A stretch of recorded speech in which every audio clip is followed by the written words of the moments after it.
મારું નામ માહિર રાવલ છે. હું એસએનકે સ્કૂલમાંથી આવું છું. હું ધોરણ 6 માં અભ્યાસ કરું છું. આજે હું તમને સ્વામી વિવેકાનંદ વિશે થોડું કહીશ, તો આપ સૌ મને શાંતિપૂર્વક સાંભળો એવી મારી વિનંતી. આપણી ભારતની ભૂમિ પવિત્ર માતૃભૂમિ અને ધર્મ અને તત્વજ્ઞાનની ભૂમિ છે.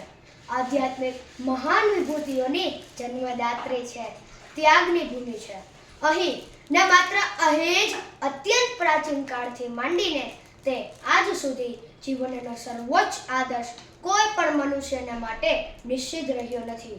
આ ભૂમિ તત્વજ્ઞાન, આધ્યાત્મિકતા, સદાચાર, માધુર્ય, નિરહંકારિતા અને પ્રેમની જનેતા છે. આપણે સૌ એ ભૂમિના સંતાનો છીએ.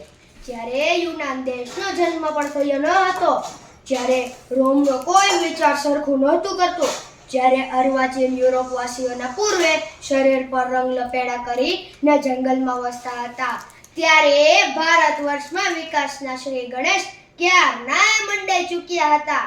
આ દેશમાંથી ઉચ્ચારાયેલા પ્રત્યેક શબ્દની પાછળ હંમેશા કલ્યાણ કામના રહી છે. એના લક્ષ્ય રૂપે શાંતિની ભાવના રહી છે. આખા જગતનો ઇતિહાસ જુઓ તો તમને જણાશે કે કોઈ પણ સ્થળે દેખાતા ઉચ્ચ આદર્શનું ઉદ્ભવ સ્થાન ભારત જ છે. સ્મરણાતીત કાળથી ભારત જ માનવ સમાજને માટે અમૂલ્ય વિચારોની ખાણસમૂહ બની રહ્યું છે.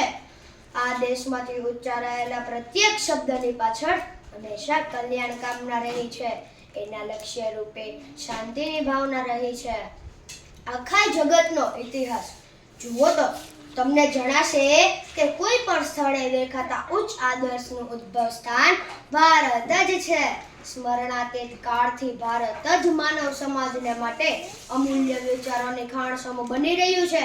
ભારત વર્ષની પ્રનો સર્વનાશ થઈ શકે એમ નથી. અમર બનીને આજે પણ એ દ્રઢતાથી ઊભી છે.